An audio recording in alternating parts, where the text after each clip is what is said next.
First shots on the Dayco Newt red dot, as well as the White Wolf Concepts thumb ledge. I've shot with this before, but it's the first time on this MR920 roll and special build. Let's see how it goes, guys. Not even zeroed, so looks pretty zeroed to me. I haven't shot this gun in a while. And I am using this in a T-Rex Arms Ragnarok. Don't support T-Rex Arms anymore, but with a QLS fork.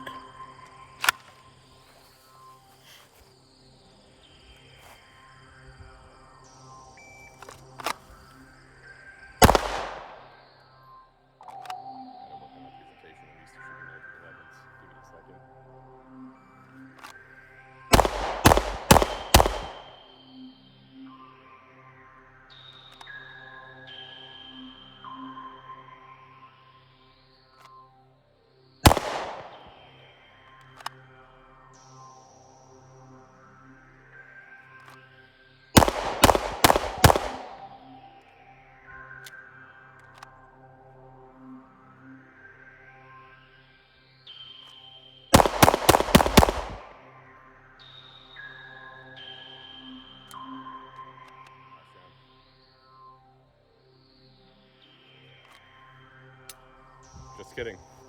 No lockback.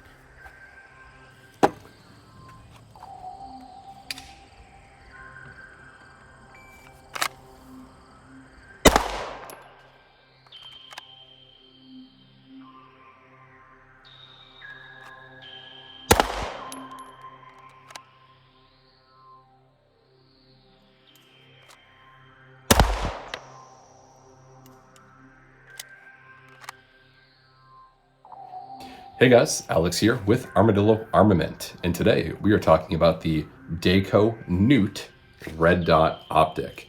Can an optic that comes in at $175 be worth your time? Let's talk about it. So let's talk about specs.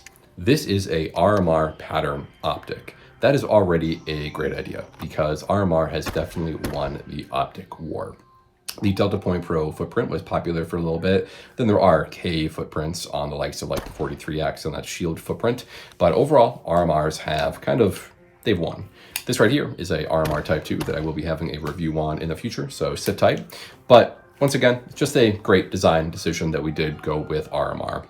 Now, writing down the specs of the gun, I'm going to put some information on the screen right now for you, but this does run on a 1632 battery, a top-loading battery, which is a huge deal for some people, and that does create roughly 50,000 hours of battery life. This does have shake-awake technology inside of it. After 3 minutes, this will turn off. Once again, put the picture on the screen now. And on a reasonable setting, you should be looking at about 30,000 hours rather than 50,000 hours, but regardless, that is still more than enough. Many of us like our RMR Type 2s, and even then, we do have to pull these off our pistols periodically to change the battery. Over here, that's definitely not an issue. You are able to top load that battery using the included tool that came with your sight.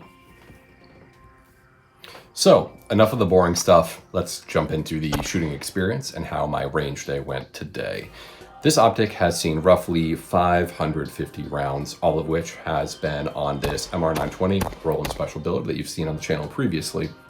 After this, it is going to be living on a Volquartsen Mini Scorpion Suppressed, so I will be continuing to evaluate this optic over time. But I wanted it to start its life on a more stout round, more stout platform. Now, the Roland Special is obviously a pretty kind of tame gun. It's phenomenal shooting. That being said, it does still have that initial kind of Glock jump, that Glock snappiness that the comp mitigates, but still, it's there. So I wanted to get some firsthand experience on this before it lives its life on a 22. So that's what I did today. I brought this pistol dot through roughly 550 rounds of varying 9mm, 115 grain, and 124 grain, and you'll be seeing videos of that on the screen throughout the duration of this video, but I have had absolutely zero issues. Now, a large amount of my shooting has been with, and I'm not flagging myself, don't worry, but has been with this red dot right here. And that's a good enough segue to get into the multi-reticle kind of options that they have here on this dot. Hollow Sun popularized this on some of their dots, my 507K that I actually traded for this RMR Type 2. I know most people would say that I'm crazy. But most Holosun dots, like the 507KX2, do have different reticle options. They have kind of the halo reticle, the regular dot reticle, as well as a couple different like shotgun centric reticles that crazy people do like. This is one of the dots that does have a lot of reticle options that I'm going to attempt to show you right now. So this right here is their normal dot. And if I hold either the plus or the minus button, I can swap to the next reticle in line. This right here is their circle dot, right? Very akin to a EOTech reticle. If I go more, it's this right here, which I don't even know how to describe that, but it kind of has little X's, right? It's like an X reticle. And then lastly, we have the crosshair kind of reticle that you're going to see in like FPS games. So this does have a multi-reticle suite, which is very interesting. Once again, I very much prefer my 2 MOA dot, which is what this is. It gives me a infinitely precise aiming reference, but I understand the need for multi-reticles. A lot of newer shooters do like to have a larger circle and then that center dot. And that's completely fine. I definitely do not recommend that. I vastly prefer to have that single dot, but I'm also a very experienced shooter, and therefore I'm able to take advantage of that dot. If you find that you do like multi-reticles or you do want a larger reticle, this is definitely an excellent choice for you. Now, it does also have 6 brightness adjustments as well as 2 night vision modes. I have found that this is able to get ludicrously bright, and I'm going to attempt to show you that now. In the main sun, this was not getting washed out whatsoever. I haven't tested this under nods, but I do know for a fact that the reticle does get dim enough to the point where I would be able to use it with nods. I haven't shot it under nods, but I've used it while looking with nods, if that makes sense. And even then, a lot of people recommend that you keep your dot at a reasonable brightness in case you have to do what's called like white light override. Yeah. But that's neither here nor there. That's going to be its own video. But once again, getting back to the shooting experience, the dot has worked fantastic. I was apprehensive because I like my RMR Type 2s and I like my Acros and I like my EOTechs and my ACOGs, and moving to a dot that is $175 pre-coupon is very inexpensive. I, generally speaking, don't like to go lower than, let's say, Holosun, right? I haven't reviewed any Gideon optics, not that I'm sure they can't be good, but I choose to spend my money on one of my main hobbies, which is guns, and I really don't spare any expense. I own very expensive guns. This right here is outside of a lot of people's budget. For me, this is one of my cheaper guns, right? And it's not a gloat, that just shows you that I like to spend my money on very expensive things. And the question comes up is, why? And is it necessary? There was a video a little while back on the Forgotten Weapons YouTube channel with the owner, or rather, I want to say the producer for Gideon Optics, one of their directors. And basically he said, our optics aren't as good as an Acro. They're not as good as a Trijicon, but let me tell you this, I don't need it to be, because I'm a civilian and I'm not rolling around on the ground every day, you know, apprehending suspects or jumping out of helicopters or jumping off naval ships. I don't know, choose whatever, right? I'm not wrestling assailants. I'm a civilian that likes to carry a gun very comfortably in my pants, and I've never, I'm not saying you shouldn't test this, but I've never once dropped my gun directly on its optic or really dropped my gun. I don't remember if I ever have, because I'm pretty careful with them. I treat them rough, and like you'll see in these videos, I'm getting holster marks on them and I'm really running them through their paces.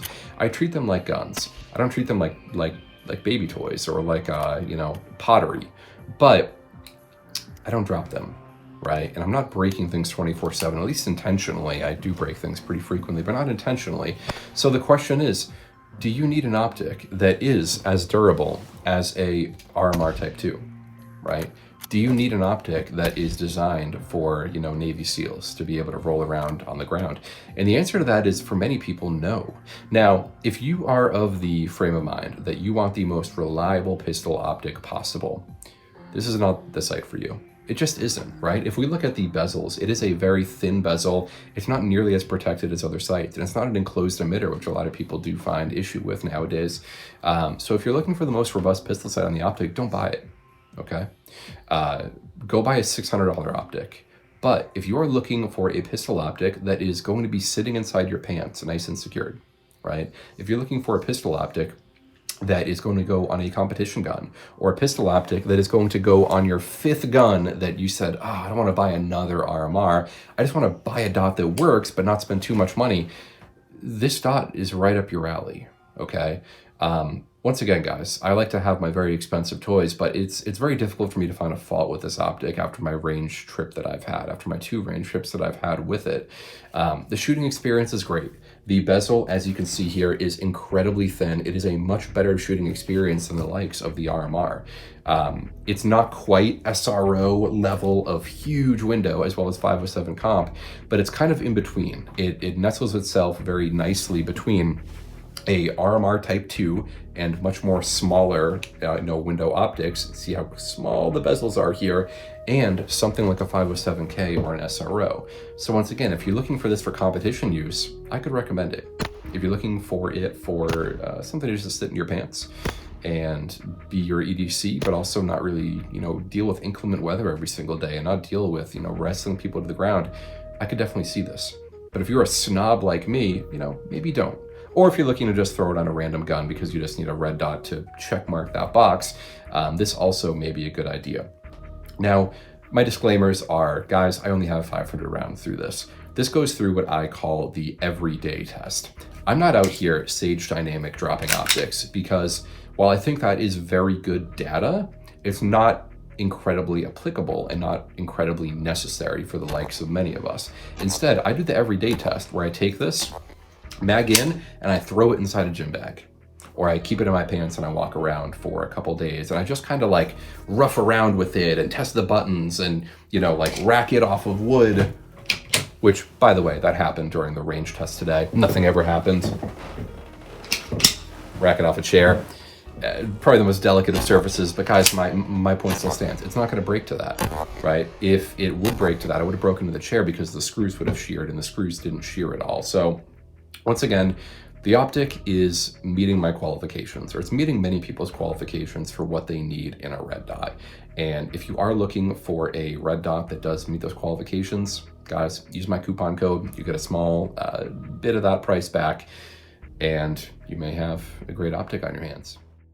Before we round up this video, I also wanted to mention exactly what came in the box. It came with a adjustment tool for your Zero, a mounting tool for your Picatinny interface. This is able to be mounted to a AR-15 type Picatinny, whether it be shotgun, rifle. This will be living on my full Quartzen that does have a Picatinny rail on top.